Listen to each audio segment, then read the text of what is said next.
ఈ చేయండి అందరూ ఇటు సైడ్ వేస్తండి, ఇటు పక్క ఇట్లా కాలు ఇట్లా పెంచండి.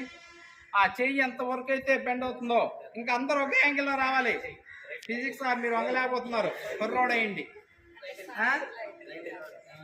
అది సాధ్యమైనంత వరకు ఉండగలిగినంత చేయి లాగుతుంటుంది, లాగాలి, చేయి లాగాలి, చేయి లాగాలి, చేయి లాగాలి, చేయి లాగుతూ ఉండాలి. ఎంతవరకు అయితే మీరు బెండ్ కాగలరో అంతవరకు బెండ్ కాండి. ఉండగలిగినంత సేపు ఉండండి, లేకపోతే తీసేయండి, ఇబ్బంది ఏం లేదు. ఉండగలిగిన వాళ్ళు ఎంతసేపు ఉండండి, ఎంతసేపు ఉండండి కదా, ఉంటే చాలు, లేదు. ఓకే, దీనివల్ల ఏమవుతుందంటే మీకు ఉన్నటువంటి సైడ్కు పేరకపోయినటువంటి కొవ్వు మొత్తం తగ్గిపోతుంది, ఇబ్బంది ఏం లేదు.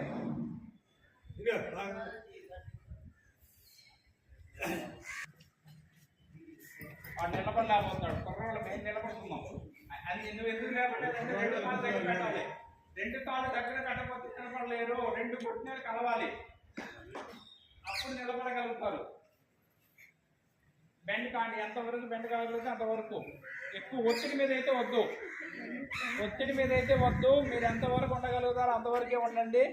ఇది చేయవంతురా, చేయవంచాలి, చేయవంతురా. అలా కాలు పెడుతున్నది ముసలోడు అలాగా కాదు కదా, నువ్వు కుర్రోడివి, 16 ఏళ్ళు యూత్. పచ్చిపేడ దొక్కితే 16 ఒక్కలు కాదు.